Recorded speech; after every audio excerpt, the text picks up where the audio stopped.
ದೇವತಾರಾಧನೆಗೆ ಮೀಸಲಾದ ತಿಂಗಳು. ವಿಶೇಷವಾಗಿ ಭಗವಾನ್ ವಿಷ್ಣುವನ್ನ ಈ ಸಂದರ್ಭದಲ್ಲಿ ಪ್ರಾರ್ಥಿಸಲಾಗುತ್ತದೆ. ಆದ್ದರಿಂದಲೇ ಈ ತಿಂಗಳಲ್ಲಿ ಮಹಾವಿಷ್ಣುವಿನ ಆರಾಧನೆಗೆ ಹೆಚ್ಚಿನ ಪ್ರಾಶಸ್ತ್ಯ. ಈ ಮಾಸದಲ್ಲಿ ಯಾರು ಎಷ್ಟೇ ಕೇಳಿದರೂ ಈ ವಸ್ತುಗಳನ್ನು ಕೊಡಬೇಡಿ. ಕಷ್ಟಗಳು ಬರುತ್ತವೆ, ಲಕ್ಷ್ಮೀದೇವಿಯ ಅನುಗ್ರಹ ಕಡಿಮೆಯಾಗುತ್ತದೆ, ಭಿಕ್ಷೆ ಬೇಡುವ ಸ್ಥಿತಿಗೆ ತಲುಪುತ್ತೀರಿ ಎಂದು ಶಾಸ್ತ್ರಗಳು ಹೇಳುತ್ತವೆ. ಹಾಗಾದರೆ ಆ ವಸ್ತುಗಳು ಯಾವುವು, ಏಕೆ ನೀಡಬಾರದು ಎಂಬ ವಿಷಯಗಳನ್ನು ಈಗ ವಿವರವಾಗಿ ವಿಡಿಯೋದಲ್ಲಿ ತಿಳಿದುಕೊಳ್ಳೋಣ. ಅದಕ್ಕೂ ಮುನ್ನ ನೀವಿನ್ನು ಚಾನಲ್ಗೆ ಸಬ್ಸ್ಕ್ರೈಬ್ ಆಗಿಲ್ಲ ಅಂದರೆ ಈಗಲೇ ಸಬ್ಸ್ಕ್ರೈಬ್ ಆಗಿ, ಹಾಗೆ ವಿಡಿಯೋಗೆ ಲೈಕ್ ಮಾಡಿ, ವಿಡಿಯೋ ಸ್ಕಿಪ್ ಮಾಡದೆ ಕೊನೆ ತನಕ ನೋಡಿ. ಎಲ್ಲರೂ ಭಕ್ತಿಯಿಂದ ಓಂ ಶ್ರೀ ಮಹಾಲಕ್ಷ್ಮಿ ನಮಃ ಅಂತ ಕಮೆಂಟ್ ಮಾಡಿ. ಇಂತಹ ವಸ್ತುಗಳನ್ನು ಈ ಮಾಸದಲ್ಲಿ ಇತರರಿಗೆ ಸಾಲವಾಗಿ, ದಾನವಾಗಿ ಅಥವಾ ಕನಿಷ್ಠ ಕೈ ಬದಲಾಗಿಯೂ ಕೂಡ ನೀಡಬಾರದು. ಒಂದು ವೇಳೆ ತಪ್ಪಾಗಿ ಈ ನಿಯಮವನ್ನು ಉಲ್ಲಂಘಿಸಿದರೆ ಸಾಕ್ಷಾತ್ ಶ್ರೀ ಮಹಾಲಕ್ಷ್ಮಿ ದೇವಿ ಆ ಮನೆಯ ಮೇಲೆ ಮುನಿಸಿಕೊಂಡು ಶಾಶ್ವತವಾಗಿ ಆ ಗೃಹವನ್ನು ಬಿಟ್ಟು ಹೋಗ್ತಾರೆ. ಆ ಮನೆ ಧನಧಾನ್ಯಗಳನ್ನು ಕಳೆದುಕೊಂಡು ದಾರಿದ್ರ್ಯದಿಂದ ತುಂಬಿ ಹೋಗುತ್ತದೆ. ಕೊನೆಗೆ ಆ ಕುಟುಂಬ ಸದಸ್ಯರು ಭಿಕ್ಷೆ ಬೇಡುವ ದಿನ ಸ್ಥಿತಿಗೆ ತಲುಪುತ್ತಾರೆ. ಆದ್ದರಿಂದಲೇ ಈ ಪವಿತ್ರವಾದ ಮಾಸದಲ್ಲಿ ಯಾವ ವಸ್ತುಗಳನ್ನು ಇತರರಿಗೆ ನೀಡಬಾರದು, ಅವುಗಳನ್ನು ನೀಡಿದರೆ ಇಂತಹ ಭೀಕರ ಪರಿಣಾಮಗಳು ಸಂಭವಿಸುತ್ತವೆಯೋ ಎಂದು ಪ್ರತಿಯೊಬ್ಬರೂ, ಮುಖ್ಯವಾಗಿ ಮಹಿಳೆಯರು ಕಡ್ಡಾಯವಾಗಿ ತಿಳಿದುಕೊಳ್ಳಬೇಕು. ಈ ಮಾಸದಲ್ಲಿ ಯಾರಿಗೂ ನೀಡಬಾರದ ಮೊದಲ ವಸ್ತು ಉಪ್ಪು.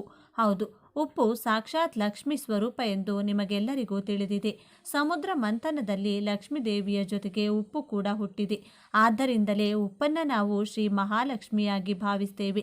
ಸಾಮಾನ್ಯ ದಿನಗಳಲ್ಲಿ ಉಪ್ಪನ್ನು ಯಾರಿಗೂ ಕೈಗೆ ಕೊಡಬಾರದು ಎಂದು ಹೇಳ್ತಾರೆ.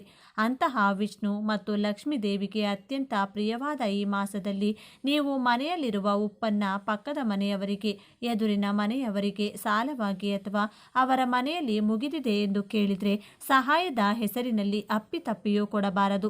ಸಾಯಂಕಾಲದ ಸಮಯದಲ್ಲಿ ಅಪ್ಪಿತಪ್ಪಿಯೂ ಕೊಡಬಾರದು. ಒಂದು ವೇಳೆ ಯಾರಾದರೂ ಬಂದು ಅಮ್ಮ ಅಡುಗೆಯಲ್ಲಿ ಉಪ್ಪು ಕಡಿಮೆಯಾಗಿದೆ, ಸ್ವಲ್ಪ ಉಪ್ಪಿದ್ದರೆ ಕೊಡಿ ಎಂದು ಕೇಳಿದರೆ ನಿರ್ದಾಕ್ಷಿಣ್ಯವಾಗಿ ಇಲ್ಲ ಎಂದು ಹೇಳಿಬಿಡಿ, ಅಥವಾ ಈಗ ಕೊಡಬಾರದು ಎಂದು ಹೇಳಿ. ಅಷ್ಟೇ ಹೊರತು ಅಯ್ಯೋ ಪಾಪ ಎಂದು ನಿಮ್ಮ ಡಬ್ಬದಲ್ಲಿರುವ ಉಪ್ಪನ್ನು ತೆಗೆದು ಅವರ ಕೈಗೆ ಹಾಕಿದರೆ ಆ ಕ್ಷಣವೇ ನಿಮ್ಮ ಮನೆಯಲ್ಲಿರುವ ಸಂಪತ್ತು ಅವರ ಮನೆಗೆ ವರ್ಗಾವಣೆಯಾಗುತ್ತದೆ. ಉಪ್ಪು ಹೇಗೆ ನೀರಿನಲ್ಲಿ ಕರಗಿ ಹೋಗುತ್ತದೆಯೋ ಹಾಗೆ ನಿಮ್ಮ ಮನೆಯಲ್ಲಿರುವ ಹಣವು ಅನಾವಶ್ಯಕ ಖರ್ಚುಗಳ ರೂಪದಲ್ಲಿ ಕರಗಿ ಹೋಗುತ್ತದೆ. ಆದ್ದರಿಂದ ಈ ಒಂದು ತಿಂಗಳು ಉಪ್ಪಿನ ವಿಷಯದಲ್ಲಿ ಬಹಳ ಜಾಗರೂಕರಾಗಿರಿ. ಎರಡನೆಯದು ಮತ್ತು ಅನೇಕ ಜನರು ಆಗಾಗ್ಗೆ ಕೊಡುವ ವಸ್ತು ಅಕ್ಕಿ. ಅನ್ನ ಪರಬ್ರಹ್ಮ ಸ್ವರೂಪ. ಅನ್ನದಾನ ಮಾಡುವುದು ಬಹಳ ದೊಡ್ಡ ವಿಷಯ ಎಂದು ನಮಗೆ ತಿಳಿದಿದೆ. ಆದರೆ ಇಲ್ಲಿ ನಾವು ನೆನಪಿಟ್ಟುಕೊಳ್ಳಬೇಕಾದ ವಿಷಯವೇನೆಂದರೆ, ಹಸಿದವರಿಗೆ ಅನ್ನ ಹಾಕುವುದು ಬೇರೆ, ನಮ್ಮ ಮನೆಯಲ್ಲಿ ಬಳಸುವ ಅಕ್ಕಿ ಡಬ್ಬದಿಂದ ಅಕ್ಕಿಯನ್ನು ತೆಗೆದು ಪಕ್ಕದ ಮನೆಯವರಿಗೆ ಸಾಲವಾಗಿ ಕೊಡುವುದು ಬೇರೆ. ಈ ಮಾಸದಲ್ಲಿ ನಮ್ಮ ಮನೆಯ ಅವಶ್ಯಕತೆಗಳಿಗಾಗಿ ತಂದ ಅಕ್ಕಿಯನ್ನು ಸಾಯಂಕಾಲದ ಸಮಯದಲ್ಲಿ ಅಥವಾ ರಾತ್ರಿಯಲ್ಲಿ ಇತರರಿಗೆ ನೀಡಬಾರದು. ಮುಖ್ಯವಾಗಿ ಸಂಧ್ಯಾಕಾಲ ಕಳೆದ ನಂತರ ಯಾರಿಗಾದರೂ ಅಕ್ಕಿ ಕೊಟ್ಟರೆ ಆ ಮನೆಯ ಯಜಮಾನನ ಆಯುಷ್ಯ ಕಡಿಮೆಯಾಗುತ್ತದೆ ಮತ್ತು ಆ ಮನೆಯಲ್ಲಿ ದಾರಿದ್ರ್ಯ ತಾಂಡವವಾಡುತ್ತದೆ ಎಂಬ ನಂಬಿಕೆ ಇದೆ. ಯಾರಾದರೂ ಬಡವರು ಹಸಿವು ಎಂದು ಬಂದರೆ ಅವರಿಗೆ ಹೊಟ್ಟೆ ತುಂಬ ಅನ್ನ ಹಾಕಿ. ಆದರೆ ನಮ್ಮ ಮನೆಯಲ್ಲಿ ಅಕ್ಕಿ ಮುಗಿದಿದೆ, ನಾಳೆ ತಂದು ಕೊಡ್ತೇನೆ, 2 ಗ್ಲಾಸ್ ಅಕ್ಕಿ ಕೊಡಿ ಎಂದು ಯಾರಾದರೂ ಕೇಳಿದರೆ ಮಾತ್ರ ಕೊಡಬೇಡಿ. ನಿಮ್ಮ ಮನೆಯಲ್ಲಿರುವ ಲಕ್ಷ್ಮಿಯನ್ನು ನೀವು ಹೊರಗೆ ಕಳುಹಿಸಬಾರದು. ಬೇಕಿದ್ರೆ ಅಕ್ಕಿಯ ಬದಲು ಬೇಯಿಸಿದ ಅನ್ನವನ್ನು ಕೊಡಿ ಅಷ್ಟೇ. ಆದರೆ ಈ ಮಾಸದಲ್ಲಿ ಅಕ್ಕಿಯನ್ನು ಸಾಲವಾಗಿ ಕೊಡುವುದು ಒಳ್ಳೆಯದಲ್ಲ. ಏಕೆಂದರೆ ಅಕ್ಕಿ ಕೊಡೋದ್ರಿಂದ ನಿಮ್ಮ ಜಾತಕದಲ್ಲಿ ಶುಕ್ರಬಲ ಕಡಿಮೆಯಾಗಿ ಆರ್ಥಿಕ ತೊಂದರೆಗಳುಂಟಾಗುವ ಸಾಧ್ಯತೆ ಇರುತ್ತದೆ. ಇನ್ನು ಮೂರನೆಯ ವಸ್ತು ಶನಿದೇವರಿಗೆ ಇಷ್ಟವಾದ ವಸ್ತು ಮತ್ತು ಶನಿ ಪ್ರಭಾವ ಇರುವ ವಸ್ತು. ಈ ಮಾಸದಲ್ಲಿ ನಾವು ನಿತ್ಯ ದೀಪಾರಾಧನೆ ಮಾಡ್ತೇವೆ. ದೀಪಲಕ್ಷ್ಮಿ ಸ್ವರೂಪ, ಆದರೆ ಅದರಲ್ಲಿ ಸುರಿಯುವ ಎಣ್ಣೆ ನಮ್ಮ ಕಷ್ಟಗಳನ್ನು ಹೋಗಲಾಡಿಸುವ ಸಾಧನ. ಈ ಸಮಯದಲ್ಲಿ ನೀವು ನಿಮ್ಮ ಮನೆಯಲ್ಲಿರುವ ನೀವು ಯಾರಿಗಾದರೂ ಸಾಲವಾಗಿ ನೀಡಿದರೆ ಅದರ ಕಷ್ಟಗಳನ್ನು ಮತ್ತು ಅವರ ಪ್ರಭಾವವನ್ನು ನೀವೇ ಆಹ್ವಾನಿಸಿದಂತಾಗುತ್ತದೆ. ಪಕ್ಕದ ಮನೆಯವರು ಸ್ವಲ್ಪ ಎಣ್ಣೆ ಕೊಡಿ ಎಂದು ಕೇಳಿದರೆ ದಯವಿಟ್ಟು ಕೊಡಬೇಡಿ. ಎಣ್ಣೆಯನ್ನು ದಾನ ಮಾಡಬೇಕೆಂದರೆ ಅದು ಕೇವಲ ಶನಿವಾರದಂದು ನವಗ್ರಹಗಳ ಬಳಿ ಅಥವಾ ದೇವಸ್ಥಾನದಲ್ಲಿ ಮಾತ್ರ ಮಾಡಬೇಕು ಹೊರತು ಮನೆಯ ಬಳಿ ಪಕ್ಕದವರಿಗೆ ಕೈ ಬದಲಾಗಿ ಕೊಡಬಾರದು. ಹಾಗೆ ಕೊಟ್ಟರೆ ಸಾಲದ ಬಾಧೆಗಳು ಸುತ್ತುವರಿಯುತ್ತವೆ. ನೀವು ಎಷ್ಟೇ ಸಂಪಾದಿಸಿದರೂ ಅದು ಎಣ್ಣೆಯಂತೆ ಸುಟ್ಟು ಹೋಗುತ್ತದೆ ಹೊರತು ಕೈಯಲ್ಲಿ ನಿಲ್ಲುವುದಿಲ್ಲ. ಆರೋಗ್ಯ ಸಮಸ್ಯೆಗಳು ಸಹ ಬರುವ ಅಪಾಯವಿದೆ. ಮುಂದಿನ ವಸ್ತು ಹಾಲು ಮತ್ತು ಮೊಸರು. ಶ್ರೀಕೃಷ್ಣನನ್ನು ಪೂಜಿಸುವಾಗ ಹಾಲು, ಮೊಸರು, ಬೆಣ್ಣೆ ಬೇಕು ಎಂದು ನಮಗೆ ತಿಳಿದಿದೆ. ಸಂಜೆ ಸಮಯದಲ್ಲಿ ಹಾಲು ಅಥವಾ ಮೊಸರನ್ನು ಯಾರಿಗೂ ಕೊಡಬಾರದು. ಹಾಲು ಶುಕ್ರ ಗ್ರಹಕ್ಕೆ ಮತ್ತು ಚಂದ್ರನಿಗೆ ಸಂಬಂಧಿಸಿದೆ. ಮೊಸರು ಕೂಡ ಅಷ್ಟೇ. ಇವುಗಳನ್ನು ಇತರರಿಗೆ ನೀಡಿದರೆ ನಿಮ್ಮ ಮನೆಯಲ್ಲಿರುವ ಮಾನಸಿಕ ನೆಮ್ಮದಿ ಹಾಳಾಗುತ್ತದೆ, ಮಕ್ಕಳ ಆರೋಗ್ಯ ಕೆಡುತ್ತದೆ, ನಿಮ್ಮ ಮನೆಯ ಅಭಿವೃದ್ಧಿ ಕುಂಠಿತವಾಗುತ್ತದೆ. ಹಾಲು ಉಕ್ಕಿದಂತೆ ಮನೆಯಲ್ಲಿ ಐಶ್ವರ್ಯ ಉಕ್ಕಿ ಹರಿಯಬೇಕೆಂದರೆ ಈ ಒಂದು ತಿಂಗಳು ಯಾರಿಗೂ ಹಾಲು, ಮೊಸರು ಸಾಲವಾಗಿ ನೀಡಬೇಡಿ. ಒಂದು ವೇಳೆ ನೀಡಬೇಕಾಗಿ ಬಂದರೆ ಅದಕ್ಕೆ ಪ್ರತಿಯಾಗಿ ಹಣ ತೆಗೆದುಕೊಳ್ಳದೆ ಉಚಿತವಾಗಿ ನೀಡಬೇಡಿ. ಆದರೆ ಸಾಧ್ಯವಾದಷ್ಟು ಇದನ್ನು ತಪ್ಪಿಸುವುದೇ ಉತ್ತಮ. ಮುಖ್ಯವಾಗಿ ಮೊಸರನ್ನು ರಾತ್ರಿ ಹೊತ್ತು ಮನೆಯ ಹೊಸ್ತಿಲು ದಾಟಿಸಬಾರದು. ನಿಮ್ಮಿಂದ ವಂಶಾಭಿವೃದ್ಧಿಗೆ ಸಂಬಂಧಿಸಿದ ದೋಷಗಳು ಉಂಟಾಗುತ್ತವೆ ಎಂದು ಶಾಸ್ತ್ರ ಹೇಳುತ್ತದೆ. ಮತ್ತೊಂದು ಅಪಾಯಕಾರಿ ವಸ್ತು ಮೆಣಸು. ಸಾಮಾನ್ಯವಾಗಿ ನಾವು ಅಡುಗೆಯಲ್ಲಿ ಖಾರಕ್ಕಾಗಿ ಮೆಣಸನ್ನು ಬಳಸುತ್ತೇವೆ. ಆದರೆ ಜ್ಯೋತಿಷ್ಯ ಶಾಸ್ತ್ರದ ಪ್ರಕಾರ ಮೆಣಸು ರವಿಗ್ರಹಕ್ಕೆ ಮತ್ತು ಕುಜಗ್ರಹಕ್ಕೆ ಸಂಬಂಧಿಸಿದೆ. ಅಲ್ಲದೆ ಇವು ಉಗ್ರವಾಗಿವೆ, ಶಕ್ತಿಯನ್ನು ಹೊಂದಿರುತ್ತವೆ. ಈ ಮಾಸದಲ್ಲಿ ವಾತಾವರಣ ತುಂಬ ತಂಪಾಗಿರುತ್ತದೆ. ಈ ಸಮಯದಲ್ಲಿ ದೇಹದಲ್ಲಿ ಶಾಖವನ್ನು ಉತ್ಪಾದಿಸಲು ಮೆಣಸು ಬಳಸುವುದು ಒಳ್ಳೆಯದು. ಆದರೆ ಇವುಗಳನ್ನು ಯಾರಿಗಾದರೂ ದಾನವಾಗಿ ನೀಡಿದರೆ ಮಾತ್ರ ಜಗಳಗಳು ನಡೆಯುತ್ತವೆ. ಹೌದು, ನೀವು ಕೇಳಿದ್ದು ನಿಜ. ಮೆಣಸು ಯಾರಿಗಾದರೂ ಕೈಗೆ ಕೊಟ್ಟರೆ ತೆಗೆದುಕೊಂಡವರಿಗೆ ಮತ್ತು ಕೊಟ್ಟವರಿಗೆ ನಡುವೆ ಮನಸ್ತಾಪಗಳು, ಜಗಳಗಳು, ಶತ್ರುತ್ವ ಉಂಟಾಗುವ ಸಾಧ್ಯತೆ ಇರುತ್ತದೆ. ನಿಮ್ಮ ಸಂಬಂಧಿಕರೇ ಆಗಲಿ ಅಥವಾ ನಿಮ್ಮ ಪ್ರಾಣ ಸ್ನೇಹಿತರೇ ಆಗಲಿ, ಅವರು ಮೆಣಸು ಕೇಳಿದರೆ ಇಲ್ಲ ಎಂದು ಹೇಳಿ. ಇಲ್ಲದಿದ್ದರೆ ಆ ಮೆಣಸಿನ ಖಾರದಿಂದ ಸಂಬಂಧದಲ್ಲಿಯೂ ಖಾರ ಹೆಚ್ಚಾಗಿ ಅನಗತ್ಯ ಜಗಳಗಳು ಬಂದು ಮಾನಸಿಕ ಶಾಂತಿಯನ್ನು ಕಳೆದುಕೊಳ್ಳುತ್ತಾರೆ. ಮನೆಯಲ್ಲಿ ಕಲಹಗಳು ಹೆಚ್ಚಾಗಲು ಇದು ಒಂದು ಕಾರಣವಾಗುತ್ತದೆ. ಅಲ್ಲದೆ ಕಡಲೆ ಹಿಟ್ಟು. ಕಡಲೆಗಳು ಗುರು ಗ್ರಹಕ್ಕೆ ಸಂಬಂಧಿಸಿದ ಧಾನ್ಯ. ಈ ಮಾಸದಲ್ಲಿ ಗುರುಗಳು ನಮಗೆ ಬಹಳ ಅವಶ್ಯಕ. ಅಂತಹ ಸಮಯದಲ್ಲಿ ನೀವು ಕಡಲೆ ಹಿಟ್ಟನ್ನು ಯಾರಿಗಾದರೂ ನೀಡಿದರೆ ನಿಮ್ಮ ಗುರುಬಲ ಕಡಿಮೆಯಾಗುತ್ತದೆ. ನಿಮ್ಮ ಮನೆಯಲ್ಲಿ ಶುಭ ಕಾರ್ಯಗಳು ನಡೆಯುವುದು ತಡವಾಗುತ್ತಿದೆ. ಹಣಕಾಸಿನ ವಿಷಯಗಳಲ್ಲಿ ಹೋಗುವ ಸಾಧ್ಯತೆ ಇರುತ್ತದೆ. ಅಥವಾ ನೀವು ಯಾರಿಗಾದರೂ ಹಣವನ್ನು ಸಾಲವಾಗಿ ನೀಡಿದರೆ ಅದು ಹಿಂತಿರುಗಿ ಬರದೇ ಇರಬಹುದು. ಮಕ್ಕಳ ವಿದ್ಯಾಭ್ಯಾಸದ ಮೇಲೆ ಇದು ಪರಿಣಾಮ ಬೀರುತ್ತದೆ. ಆದ್ದರಿಂದ ಬಜ್ಜಿಗಳನ್ನು ಮಾಡಲು ಅಥವಾ ಪಕೋಡಗಳನ್ನು ಮಾಡಲು ನೆರೆಮನೆಯವರು ಕಡಲೆ ಹಿಟ್ಟನ್ನು ಕೇಳಿದರೆ ನಿರ್ದಾಕ್ಷಿಣ್ಯವಾಗಿ ನಿರಾಕರಿಸಿ. ನಿಮ್ಮ ಐಶ್ವರ್ಯವನ್ನು ಕಾಪಾಡಿಕೊಳ್ಳಿ. ಇದರ ಜೊತೆಗೆ ಈ ತಿಂಗಳಲ್ಲಿ ಕರ್ಪೂರವನ್ನು ಸಹ ಯಾರಿಗೂ ನೀಡಬಾರದು. ಕರ್ಪೂರವು ಮನೆಗೆ ಮತ್ತು ದೇವರಿಗೆ ಬೆಳಕನ್ನು ನೀಡುತ್ತದೆ. ಆರತಿ ಮಾಡುವಾಗ ಕರ್ಪೂರವನ್ನು ಬೆಳಗಿಸಿದರೆ ನಮ್ಮ ಕಷ್ಟಗಳೆಲ್ಲ ಮಂಜುಗಡ್ಡೆಯಂತೆ ಕರಗಿ ಹೋಗುತ್ತವೆ ಎಂದು ನಂಬುತ್ತೇವೆ. ಕರ್ಪೂರವು ಸಾಕ್ಷಾತ್ ಶುಕ್ರನಿಗೆ ವಿಶೇಷವಾಗಿದೆ. ನಮ್ಮ ಮನೆಯಲ್ಲಿ ನಿತ್ಯ ಬೆಳಗಿಸುವ ಕರ್ಪೂರ ಆರತಿಯು ನಮ್ಮ ವಂಶಕ್ಕೆ ತೇಜಸ್ಸನ್ನು ನೀಡುತ್ತದೆ. ಅಂತಹ ಕರ್ಪೂರವನ್ನು ನೀವು ಬೇರೆಯವರಿಗೆ ನೀಡಿದರೆ ನಿಮ್ಮ ಮನೆಯಲ್ಲಿ ಇರಬೇಕಾದ ತೇಜಸ್ಸನ್ನು, ನಿಮ್ಮ ಮನೆಯಲ್ಲಿ ಇರಬೇಕಾದ ಸಕಾರಾತ್ಮಕ ಶಕ್ತಿಯನ್ನು ಅವರಿಗೆ ನೀಡಿದಂತೆ. ನಮ್ಮ ಮನೆಯಲ್ಲಿ ಕರ್ಪೂರ ಮುಗಿದಿದೆ, ಆರತಿ ಮಾಡಬೇಕು, ಒಂದು ಬಿಲ್ಲೆ ಇದ್ದರೆ ಕೊಡಿ ಎಂದು ಯಾರಾದರೂ ಕೇಳಿದರೆ ದೇವರ ಕಾರ್ಯ ಅಲ್ವಾ ಎಂದು ಕೊಟ್ಟು ಬಿಡಬೇಡಿ. ಹಾಗೆ ನೀಡೋದ್ರಿಂದ ನಿಮ್ಮ ಮನೆಗೆ ಅರಿಷ್ಟ ಉಂಟಾಗುತ್ತದೆ. ನಿಮ್ಮ ಮನೆಯಲ್ಲಿ ಒಳ್ಳೆಯ ಕೆಲಸಗಳು ನಿಂತು ಹೋಗುತ್ತವೆ. ಇನ್ನು ಕೊನೆಯ ವಸ್ತು ಯಾವುದು ಎಂದರೆ ಮೊಟ್ಟೆಗಳು. ಈ ಮಾಸ ಪರಮ ಪವಿತ್ರವಾದ ಮಾಸವಾಗಿರುವುದರಿಂದ ಅನೇಕರು ಈ ತಿಂಗಳು ಮಾಂಸಾಹಾರವನ್ನು ಮುಟ್ಟುವುದಿಲ್ಲ. ಆದರೆ ಕೆಲವರು ಮೊಟ್ಟೆಗಳನ್ನು ತಿನ್ನುತ್ತಾರೆ ಅಥವಾ ಬೇಯಿಸಿಕೊಳ್ಳುತ್ತಾರೆ. ಅದು ಅವರವರ ಇಷ್ಟ. ನೀವು ಮೊಟ್ಟೆಗಳನ್ನು ಬೇಯಿಸಿ ತಿಂದರೂ ಪರವಾಗಿಲ್ಲ. ಆದರೆ ಯಾವುದೇ ಪರಿಸ್ಥಿತಿಯಲ್ಲಿಯೂ ಈ ತಿಂಗಳಲ್ಲಿ ಮೊಟ್ಟೆಗಳನ್ನು ಯಾರಿಗೂ ನೀಡಬಾರದು, ದಾನವಾಗಿಯೂ ನೀಡಬಾರದು. ನೀವು ಇಂತಹ ವಸ್ತುಗಳನ್ನು ವಿನಿಮಯ ಮಾಡುವುದರಿಂದ ಆ ಮನೆಯಲ್ಲಿ ನಕಾರಾತ್ಮಕ ಶಕ್ತಿ ಹೆಚ್ಚಾಗುತ್ತದೆ. ಇದು ದಾರಿದ್ರ್ಯಕ್ಕೆ ಕಾರಣವಾಗುತ್ತದೆ. ಆರ್ಥಿಕವಾಗಿ ನೀವು ಎಷ್ಟೇ ಎತ್ತರಕ್ಕೇರಿದರೂ ಒಮ್ಮೆಲೆ ಕೆಳಗೆ ಬೀಳುವ ಅಪಾಯವಿರುತ್ತದೆ. ಉಪ್ಪು, ಹಾಲು, ಮೊಸರು, ಮೆಣಸು, ಕಡಲೆ ಹಿಟ್ಟು, ಕರ್ಪೂರ, ಮೊಟ್ಟೆಗಳು ಈ 8 ವಸ್ತುಗಳನ್ನು ಯಾರಿಗೂ ದಾನವಾಗಿ, ಸಾಲವಾಗಿ ಅಥವಾ ಕೈ ಬದಲಾಗಿ ನೀಡಬಾರದು. ಸ್ನೇಹಿತರೆ, ಈ ಮಾಹಿತಿ ನಿಮಗೆ ಇಷ್ಟವಾಗಿದ್ದಲ್ಲಿ ದಯವಿಟ್ಟು ಶೇರ್ ಮಾಡಿ, ಲೈಕ್ ಮಾಡಿ ಮತ್ತು ನಮ್ಮ ಚಾನಲ್ಗೆ ಸಬ್ಸ್ಕ್ರೈಬ್ ಆಗಿ.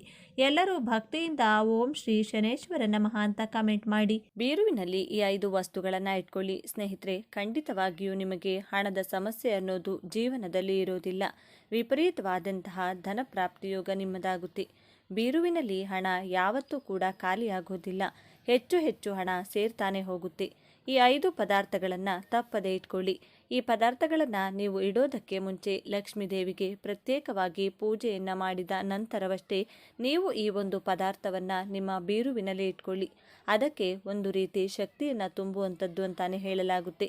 ಹಾಗಿದ್ರೆ ಈ 5 ಪದಾರ್ಥಗಳು ಯಾವುವು ಅನ್ನೋದನ್ನು ಇವತ್ತಿನ ವಿಡಿಯೋದಲ್ಲಿ ಸಂಪೂರ್ಣವಾಗಿ ತಿಳಿದುಕೊಳ್ಳೋಣ. ವಿಡಿಯೋವನ್ನು ಪೂರ್ತಿಯಾಗಿ ನೋಡಿ, ಆವಾಗಲೇ ನಿಮಗೆ ಅರ್ಥ ಆಗೋದು. ಈ ವಿಡಿಯೋ ನಿಮಗೆ ಉಪಯುಕ್ತ ಅನಿಸಿದರೆ ವಿಡಿಯೋಗೆ ಲೈಕ್ ಕೊಟ್ಟು, ಹೊಸಬರಾಗಿದ್ದರೆ ಸಬ್ಸ್ಕ್ರೈಬ್ ಮಾಡ್ಕೊಳ್ಳಿ. ಎಲ್ಲರೂ ಭಕ್ತಿಯಿಂದ ಓಂ ಶ್ರೀ ಮಹಾಲಕ್ಷ್ಮಿ ನಮಃ ಅಂತ ಕಮೆಂಟ್ ಮಾಡಿ. ಎಷ್ಟೇ ದುಡಿದ್ರೂ ಕೂಡ ಕೈಯಲ್ಲಿ ಹಣ ನಿಲ್ತಾ ಇಲ್ಲ. ಇವತ್ತು ತಗೊಂಡು ಬಂದು ಇಟ್ಟಿದ್ದಂಥ ಹಣ ಮರುದಿನಕ್ಕೆ ಅದು ಖರ್ಚಾಗಿ ಬಿಡುತ್ತೆ. ಏನು ಅನಾವಶ್ಯಕ ಖರ್ಚಾಗ್ತಾ ಇದೆ. ಮನೆಯಲ್ಲಿ ಹಣ ಇರೋದಿಲ್ಲ, ಸಾಲದ ಮೇಲೆ ಸಾಲ ಆಗ್ತಾ ಇದೆ. ಎಷ್ಟೇ ದುಡಿದ್ರೂ ಕೂಡ ಸಾಲವನ್ನು ತೀರಿಸೋಕೆ ಆಗ್ತಾ ಇಲ್ಲ. ಹಣ ನಮಗೆ ಯಾಕೆ ವೃದ್ಧಿ ಆಗ್ತಾ ಇಲ್ಲ, ಹಣವನ್ನು ಯಾವ ರೀತಿಯಾಗಿ ಇಟ್ಕೊಳ್ಬೇಕು ಅಂತ ನಿಮಗೇನಾದರೂ ಗೊತ್ತಿಲ್ಲ ಅಂದರೆ ನಾನು ತಿಳಿಸಿಕೊಡುವಂತಹ ರೀತಿಯಲ್ಲಿ ನೀವು ನಿಮ್ಮ ಬೀರುವಿನಲ್ಲಿ ಅಥವಾ ನೀವು ಹಣ ಇಡುವಂಥ ಯಾವುದೇ ಜಾಗದಲ್ಲಾಗಿರಬಹುದು, ಅಥವಾ ನೀವು ವ್ಯಾಪಾರ ಮಾಡುವಂತಹ ಸ್ಥಳ ಏನಿರುತ್ತೆ, ನೀವು ಹಣ ಇಡುವಂತಹ ಜಾಗದಲ್ಲಿ ಪೆಟ್ಟಿಗೆಯಲ್ಲಾದರೂ ಕೂಡ ಈ ಒಂದು ಪರಿಹಾರವನ್ನು ಮಾಡಿಕೊಳ್ಳಿ. 100% ನಿಮಗೆ ಫಲಿತಾಂಶ ಸಿಕ್ಕೇ ಸಿಗುತ್ತೆ. ಲಕ್ಷ್ಮಿಯ ಅನುಗ್ರಹ ಖಂಡಿತವಾಗಿಯೂ ಆಗುತ್ತೆ. ನಾನು ತಿಳಿಸಿಕೊಡುವಂತಹ ರೀತಿಯಲ್ಲಿ ನೀವು ಮಾಡಿಕೊಳ್ಳಿ. ಇದನ್ನು ನೀವು ಗುರುವಾರ, ಶುಕ್ರವಾರ, ಮಂಗಳವಾರ ಮಾಡಿಕೊಳ್ಳಬಹುದು. ನೀವು ಯಾವತ್ತೇ ಮಾಡಿಕೊಂಡ್ರೂ ಕೂಡ ಖಂಡಿತ ವರ್ಕೌಟ್ ಆಗುತ್ತೆ.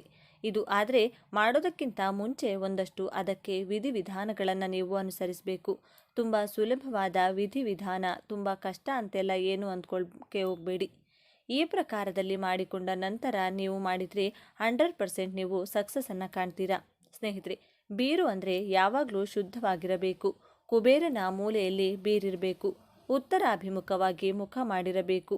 ಉತ್ತರಾಭಿಮುಖವಾಗಿತ್ತು ಅಂತಂದರೆ ಕುಬೇರನ ಮೂಲೆಯಲ್ಲಿ ಬೀರುವನ್ನು ಇಟ್ಟಿದ್ದೀರಾ ಅಂದರೆ ಅಲ್ಲಿ ಹಣ ಚೆನ್ನಾಗಿ ಬರುತ್ತದೆ, ಅಂದರೆ ಧನಪ್ರಾಪ್ತಿಯಾಗುತ್ತದೆ. ಚೆನ್ನಾಗಿ ಹಣ ಸೇರುತ್ತೆ ಅಂತಾನೆ ನಮಗೆ ಅನಾದಿ ಕಾಲದಿಂದ ಹಿರಿಯರು ಹೇಳ್ಕೊಂಡು ಬಂದಿದ್ದಾರೆ. ಈ ಒಂದು ಕುಬೇರ ಮೂಲೆಯಲ್ಲಿ ಪ್ರತ್ಯೇಕವಾಗಿ ಬೀರುವನ್ನು ಇಡುವಂತಹ ಜಾಗದಲ್ಲಿ ನೀವು ಚೆನ್ನಾಗಿ ಶುಭ್ರವಾಗಿ ಇಟ್ಕೊಳ್ಬೇಕಾಗುತ್ತದೆ.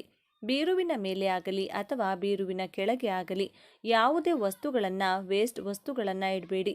ಅಂದರೆ ಒಂದಷ್ಟು ಕೆಲವು ಬಟ್ಟೆಗಂಟುಗಳನ್ನು ಇಡುವಂಥದ್ದು, ಹಳೆ ಬಟ್ಟೆಗಳನ್ನು ಇಡುವಂಥದ್ದು, ಈ ರೀತಿ ಎಲ್ಲ ಮಾಡ್ತಾ ಇರ್ತೀರಾ. ಈ ರೀತಿ ಮಾಡಬೇಡಿ. ಬೀರು ಮೇಲೆ ಏನನ್ನೂ ಕೂಡ ಭಾರವನ್ನು ಇಡೋದಕ್ಕೆ ಹೋಗಬೇಡಿ. ಬೀರುವನ್ನು ವಾರಕ್ಕೊಮ್ಮೆ ಆದರೂ ಚೆನ್ನಾಗಿ ಶುಭ್ರಗೊಳಿಸಿಕೊಳ್ಳಿ. ಅಂದರೆ ಬೀರುವಿನ ಮೇಲೆ ನೀಟಾಗಿ ಒರೆಸಿಕೊಂಡು ಬೀರುವಿನ ಮುಂಭಾಗದಲ್ಲಿ ಶುಭ ಲಾಭ ಅನ್ನೋ ಒಂದು ಅಕ್ಷರವನ್ನು ನೀವು ಬರ್ಕೊಳ್ಬೇಕಾಗುತ್ತದೆ. ಬೀರುವಿನ ಒಳಗೆ ನೀವು ಅಂದರೆ ಹಣ ಇಡುವಂತಹ ಲಾಕರಲ್ಲೂ ಕೂಡ ಸ್ವಸ್ತಿಕ್ ಚಿಹ್ನೆಯನ್ನು ನೀವು ಬರೆದುಕೊಳ್ಳಿ. ಸ್ನೇಹಿತರೆ, ಈ ಪ್ರಕಾರದಲ್ಲಿ ಮಾಡಿಕೊಳ್ಳಿ. ಯಾಕಂದರೆ ಬೀರುವಿನಲ್ಲಿ ಲಕ್ಷ್ಮಿ ಅನುಗ್ರಹ ಆಗಬೇಕು ಅಂದರೆ ಈ ಎಲ್ಲ ನಿಯಮಗಳನ್ನು ಅನುಸರಿಸಲೇಬೇಕು. ಒಂದು ರೀತಿಯಲ್ಲಿ ಬೀರುವಿನ ಒಳಗೆ ಬಟ್ಟೆ ಜೋಡಿಸ್ತಿರಲ್ಲ, ಬಟ್ಟೆಗಳು ಅಷ್ಟೇನೆ ಮೈಲಿಗೆ ಇರುವಂತಹ ಬಟ್ಟೆಗಳನ್ನು ಇಡಬೇಡಿ. ಒಮ್ಮೆ ಈಗ ರೇಷ್ಮೆ ಸೀರೆಗಳನ್ನು ನಾವು ಉಟ್ಕೊಳ್ತೀವಿ, ಆ ರೇಷ್ಮೆ ಸೀರೆಗಳನ್ನು ಮತ್ತೆ ತಂದು ಹಾಗೆ ಬೀರುವಿನಲ್ಲಿ ಇಟ್ಬಿಡ್ತೀವಿ. ವಾಶ್ ಮಾಡದೆ ಈ ರೀತಿ ಎಲ್ಲ ಮಾಡೋದಕ್ಕೆ ಹೋಗಬೇಡಿ. ಬೀರುವಿನಲ್ಲಿ ಯಾವಾಗಲೂ ಅಷ್ಟೇನೆ ಶುಭ್ರವಾಗಿರುವಂತಹ ಬಟ್ಟೆಗಳನ್ನು, ಮಡಿ ಬಟ್ಟೆಗಳನ್ನು ಇಟ್ಕೊಳ್ಬೇಕು. ಬೀರುವಿನ ಒಳಗಡೆ ಸುಗಂಧಭರಿತವಾಗಿರಬೇಕು. ಬೀರುವಿನ ಒಳಗಡೆ ಒಳ್ಳೆ ಸ್ಮೆಲ್ ಇತ್ತು ಅಂತಂದರೆ, ಯಾಕಂದರೆ ಆ ಸ್ಮೆಲ್ ಅನ್ನೋದು ಲಕ್ಷ್ಮೀ ದೇವಿಗೆ ಬಹಳ ಇಷ್ಟ. ಸುಗಂಧಭರಿತವಾದ ಸುವಾಸನೆ ಇತ್ತು ಅಂದರೆ ಲಕ್ಷ್ಮಿಯ ಅನುಗ್ರಹ ಆಗುತ್ತೆ ಅಂತಾನೆ ಹೇಳ್ಬೋದು. ಹಾಗಾಗಿ ಬೀರುವಿನ ಒಳಗಡೆ ಯಾವುದಾದರೂ ಸುಗಂಧಭರಿತ ಸೆಂಟ್ ಇರುತ್ತಲ್ವ, ಅದನ್ನು ಹಾಕಿ ಇಟ್ಕೊಳ್ಳಿ. ಹಾಗೆ ಬೀರುವಿನ ಹಣ ಇಡುವಂತಹ ಜಾಗದಲ್ಲೂ ಅಷ್ಟೇ ಖಾಲಿ ಇರುವಂಥ ಒಡವೆ ಡಬ್ಬಗಳಲ್ಲಿ ಖಾಲಿ ಇರುವಂತಹ ಪರ್ಸ್ಗಳನ್ನು ಇಟ್ಕೊಳ್ಳೋದಕ್ಕೆ ಹೋಗಬೇಡಿ. ನೀವು ಹಣ ಇಡುವ ಜಾಗದಲ್ಲಿ ಖಾಲಿಯಾಗಿ ಇಡೋದು ಅದು ನೆಗೆಟಿವಿಟಿಯನ್ನು ಸೂಚಿಸುತ್ತದೆ. ಇನ್ನು ಕೂಡ ಇದ್ದಿದ್ದ ಹಣನೂ ಕೂಡ ಖಾಲಿಯಾಗುತ್ತದೆ. ಅದರಲ್ಲಿ ಜುವೆಲ್ರಿ ಇಲ್ಲ ಅಂದರೆ ಆ ಬಾಕ್ಸ್ನ ತೆಗೆದು ಹೊರಗಡೆ ಇಡಿ. ಜುವೆಲ್ರಿ ಇತ್ತು ಅಂದರೆ ಮಾತ್ರ ಒಳಗಡೆ ಇಟ್ಕೊಳ್ಳಿ.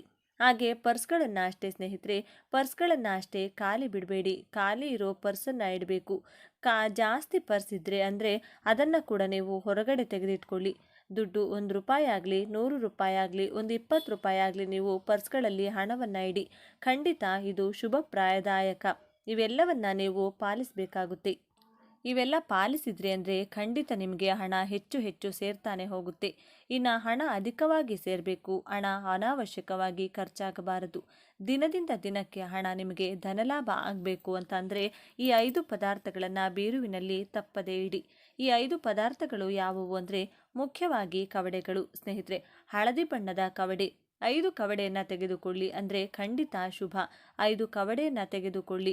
ಹಾಗೆಯೇ 5 ಗೋಮತಿ ಚಕ್ರ, 5 ಕವಡೆ, 5 ಗೋಮತಿ ಚಕ್ರ, ಹಾಗೆಯೇ 5 ಗುಲಗಂಜಿ, ಹಾಗೆಯೇ 5 ತಾವರೆ ಬೀಜ ಹಾಗೂ 1 ರೂಪಾಯಿದು 5 ನಾಣ್ಯ, ಇಷ್ಟನ್ನು ತೆಗೆದುಕೊಳ್ಳಿ.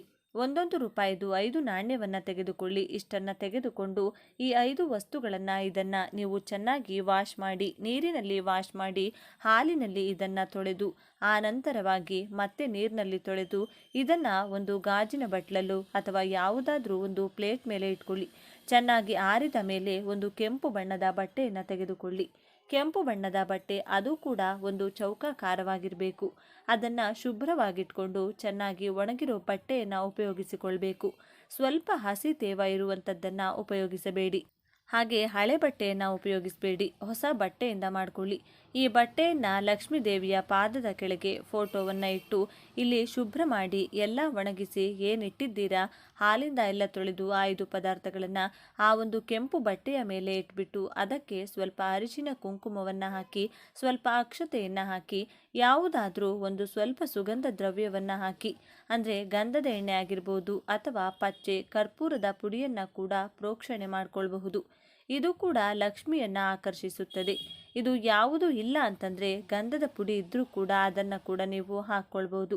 ಇಷ್ಟನ್ನು ಹಾಕ್ಕೊಂಡು ಆನಂತರವಾಗಿ ಅದನ್ನು ಗಂಟನ್ನಾಗಿ ಕಟ್ಟಿ ಧೂಪ ದೀಪವನ್ನು ಮಾಡಿ ಈ ಸಂಕಲ್ಪವನ್ನು ನನ್ನ ಹಣದ ವೃದ್ಧಿಗಾಗಿ ಮಾಡ್ಕೊಳ್ತಾ ಇದ್ದೀನಿ. ಹಣವನ್ನು ವೃದ್ಧಿಸು ತಾಯಿ, ಕಷ್ಟಗಳನ್ನು ದೂರ ಮಾಡು ತಾಯಿ ಅಂತ ನೀವು ಲಕ್ಷ್ಮಿಯಲ್ಲಿ ಭಕ್ತಿ ಶ್ರದ್ಧೆಯಿಂದ ಬೇಡಿಕೊಂಡು ಅಮ್ಮನವರಿಗೆ ಪ್ರತ್ಯೇಕವಾಗಿ ತುಪ್ಪದಿಂದ ದೀಪಾರಾಧನೆಯನ್ನು ಮಾಡಿ ಸಾಯಂಕಾಲ ಸಮಯದಲ್ಲಿ ಮಾಡಿಕೊಳ್ಳಿ. ತುಂಬಾ ಒಳ್ಳೆಯದು. ಇಲ್ಲ ಬ್ರಾಹ್ಮಿ ಮುಹೂರ್ತದಲ್ಲಿ ಬೆಳಿಗ್ಗೆ 5:30 ಒಳಗಡೆ ನೀವು ಇದನ್ನು ಮಾಡ್ಕೊಳ್ಬಹುದು. 3:30-4 ಗಂಟೆಯಿಂದ 5:30 ಒಳಗೆ ನೀವು ಮಾಡ್ಕೊಳ್ಬಹುದು. ಆಗಲಿಲ್ಲ ಅಂದರೆ ಸಾಯಂಕಾಲ ಗೋಧೂಳಿ ಸಮಯ ಅಂದರೆ 5:15ರಿಂದ 6 ಗಂಟೆಯ ಒಳಗಡೆ ಇದನ್ನು ಮಾಡಿಕೊಳ್ಳಿ. ಅದ್ಭುತವಾಗಿ ನಿಮಗೆ ಕೆಲಸ ಮಾಡುತ್ತದೆ. ವಿಪರೀತ ಧನ ಪ್ರಾಪ್ತಿಯಾಗುತ್ತದೆ.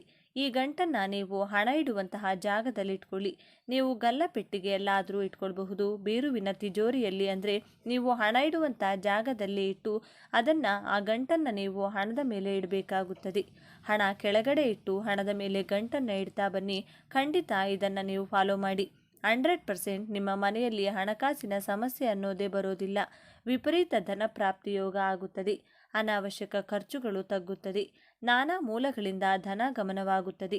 ತಪ್ಪದೆ ಈ ಪ್ರಕಾರದಲ್ಲಿ ಮಾಡಿಕೊಳ್ಳಿ ಇದನ್ನು. ಹಾಗೆ ನೀವು ಮತ್ತೆ ಮತ್ತೆ ಅಮಾವಾಸ್ಯೆಗಳಲ್ಲಿ, ಪೌರ್ಣಮಿಯಲ್ಲಿ, ಶುಕ್ರವಾರದ ದಿನ ಆ ಬಟ್ಟೆಯನ್ನು ಶುಭ್ರಗೊಳಿಸಿಕೊಂಡು ಮತ್ತೆ ಅದನ್ನು ಚೆನ್ನಾಗಿ ಒಣಗಿಸಿ ಇದರಲ್ಲಿರುವ ಪದಾರ್ಥಗಳಿಗೆ ಸ್ವಲ್ಪ ಹಾಲಿನಿಂದ ತೊಳೆದು ನೀರಿನಿಂದ ಎಲ್ಲ ಚೆನ್ನಾಗಿ ತೊಳೆದು ಚೆನ್ನಾಗಿ ಅದನ್ನು ಡ್ರೈ ಮಾಡಿಕೊಂಡು ಮತ್ತೆ ಆ ಬಟ್ಟೆ ಮೇಲೆ ಇಟ್ಟು ಮತ್ತೆ ಸ್ವಲ್ಪ ಅಕ್ಷತೆ ಈ ರೀತಿ ಪೂಜೆ ಮಾಡಿ ನೀವು ಅದಕ್ಕೆ ಶಕ್ತಿಯನ್ನು ತುಂಬಬಹುದು. ಸ್ನೇಹಿತರೆ, ಈ ಪ್ರಕಾರದಲ್ಲಿ ನೀವು ಮಾಡ್ಕೊಳ್ಳಿ. ತಿಂಗಳಿಗೆ ಒಮ್ಮೆ ನೀವು ಮಾಡ್ಕೊಳ್ಬಹುದು. 2 ತಿಂಗಳು 3 ತಿಂಗಳಿಗೊಮ್ಮೆ ಕೂಡ ನೀವು ಈ ರೀತಿ ಮಾಡಿಕೊಂಡು ನೋಡಿ. 100% ಇದು ವರ್ಕ್ ಆಗುತ್ತೆ. ತಪ್ಪದೆ ಮಾಡ್ಕೊಳ್ಳಿ. ಎಲ್ಲವೂ ಒಳಿತಾಗುತ್ತದೆ. ಎಲ್ಲರೂ ಭಕ್ತಿಯಿಂದ ಓಂ ಶ್ರೀ ಮಹಾಲಕ್ಷ್ಮಿ ನಮಃ ಅಂತ ಕಮೆಂಟ್ ಮಾಡಿ. ಧನ್ಯವಾದಗಳು.